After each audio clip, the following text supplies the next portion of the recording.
Wilayah hukum itu adalah wilayahnya Menko Polhukam, dan hampir 4 tahun lah beliau ada di situ. Kalau ada pengadilan tuh yang kita adili ini kan Pak Mahfud sebenarnya. Karena dia penanggung jawabnya gitu loh. Penegakan hukum itu sebenarnya tergantung pada political will seorang presiden. Itu kuncinya. Saya tidak melihat Pak Jokowi punya political will selama ini. Karena laporan-laporan sudah sering masuk. Bahkan saya pernah laporan sendiri tentang beberapa kasus. Bersama Pak Luhut pula saya lapor. Iya, nanti dia tidak jalan juga. Ketika Pak Mahfud menjadi Menko Polhukam? Iya, saya pernah bersama Pak Luhut menghadap presiden. Ini Pak, ini. Iya, gitu aja. Tidak jalan juga. Pak Jokowi tulus ingin Pak Mahfud membenahi politik, membenahi hukum, keamanan, HAM, semua. Dan dalam 4 tahun bekerja, tidak ada komplain tentang Pak Jokowi. Betul. Masa seorang guru besar, mantan ketua Mahkamah Konstitusi Republik Indonesia tidak tahu apa yang terjadi di depan mata dia. Lalu kemudian ketika setahun terakhir beliau punya keputusan politik lain, semuanya jadi berubah. Jadi yang 4 tahun itu apa kemarin tuh?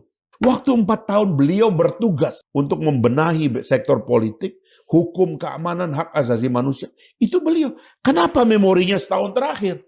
Jadi sebelum itu kan saya selalu mengatakan ini bagus-bagus saja gitu. Ekonomi oke, infrastruktur oke gitu kan. Sehingga kita harus hargai itu. Berbagai hal sudah dicapai itu harus dihargai. Tapi sejak tahun 2022 itu kemudian yang dirusak demokrasi. Nah kalau demokrasi dirusak, konstitusi dirusak, menurut saya ya, tidak ada artinya semua itu akhirnya kalau dibiarkan. Coba misalnya sejak tahun 2022 itu muncul ide perpanjangan menjadi 3 jabatan kan. Loh ini apalagi? Saya cara menghalanginya juga pada waktu itu dengan cara baik. Saya tahu bahwa ini ada yang main lah dari istana. Saya datangi Pak Jokowi, betul Bapak mau memperpanjang jabatan. Kan pasti bilang tidak. Nah, begitu keluar saya enggak tanya lagi, saya bilang ke wartawan, Pak Jokowi tadi bilang tidak tuh, yang perpanjangan jabatan tuh bohong gitu. Kan saya halus cara menghalangi, tidak langsung menabrak, nuduh. Iya. Begitu muncul itu lagi diperpanjang 2 tahun. Saya bilang, enggak tuh Pak Jokowi, Pak Presiden menunjuk saya dan Bu Sri Mulyani dan Pak Tito untuk menyiapkan. Bu Sri Mulyani anggaran, Pak Tito politiknya, peraturannya, Pak Mahfud kondisitas politiknya, BIN keamanannya gitu. Udah nyuruh tuh jalan, batal lagi kan. Nah tapi ini lama-lama makin merusak ini. Ya kan, sesudah tidak jadi 2 tahun, kemudian tentu tidak dikatakan sendiri oleh Pak Jokowi, oleh orang-orang yang bekerja untuk dia. Sekarang Gibran kan gitu kan. Secara politik orang tahu bahwa itu Pak Jokowi yang mau, yang bicara orang lain, ya bawa ke pengadilan orang lain gitu. Oke, itu terus jalan.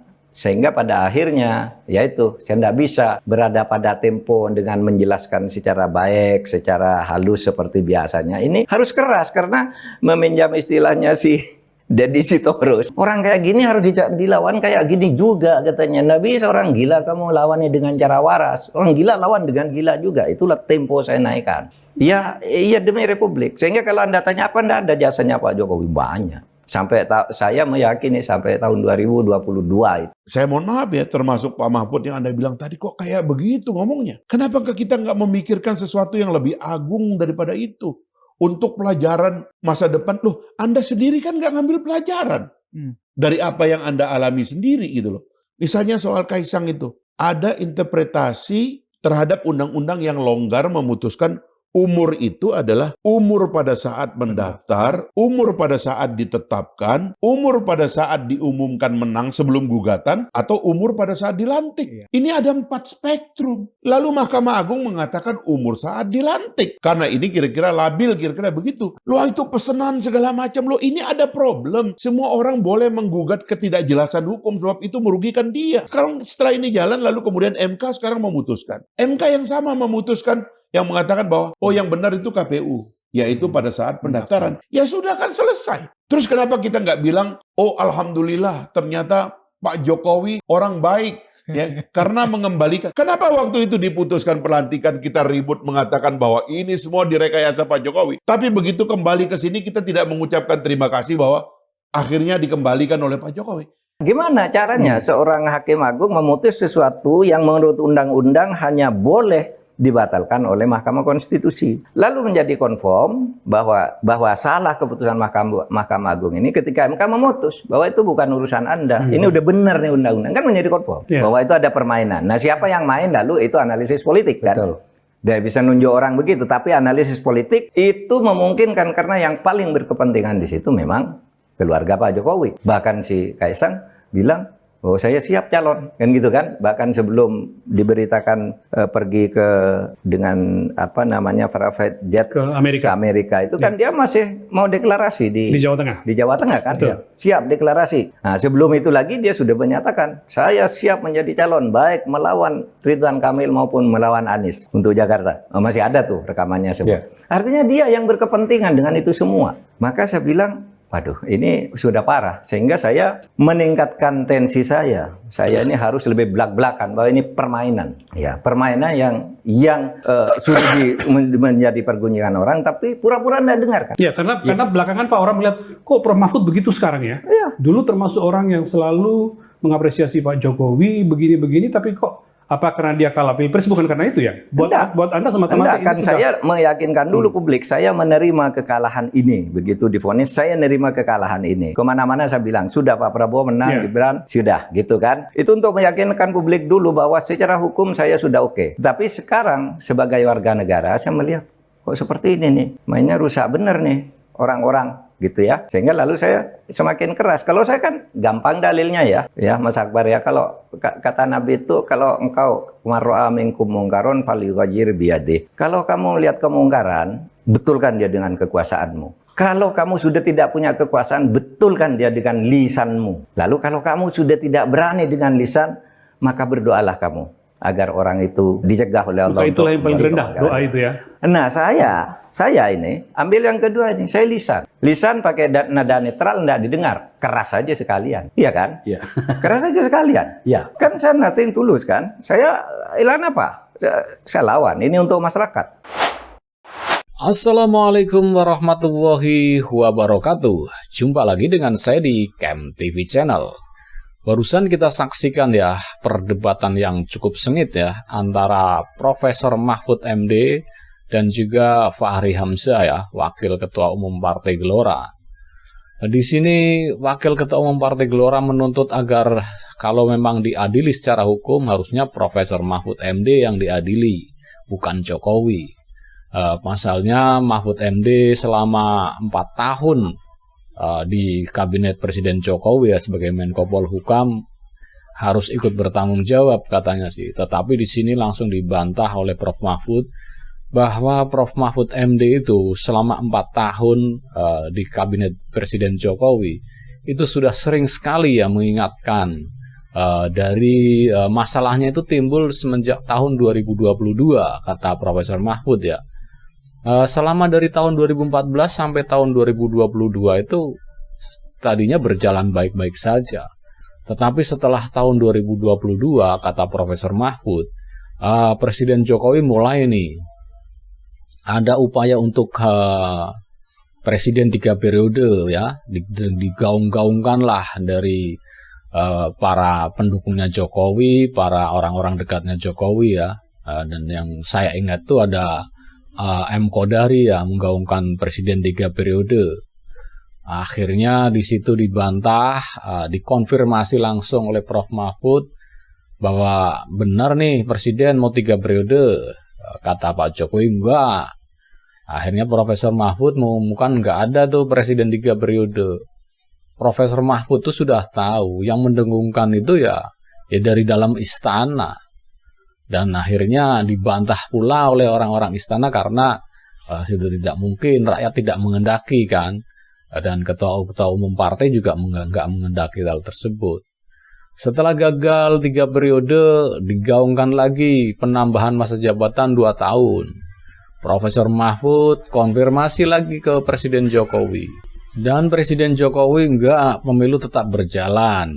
Dan akhirnya Profesor Mahfud MD menjelaskan bahwa Profesor Mahfud dipercaya untuk mengkoordinir jalannya pemilu ya seperti dari berbagai kementerian lah dikoordinasi dan Profesor Mahfud MD sebagai Menko Polhukam mengkoordinasi hal tersebut supaya pemilu berjalan dan itu secara halus Profesor Mahfud MD itu mengkonfirmasi sambil menanyakan benar apa enggak, kalau emang benar ya pasti dilawan Profesor Mahfud.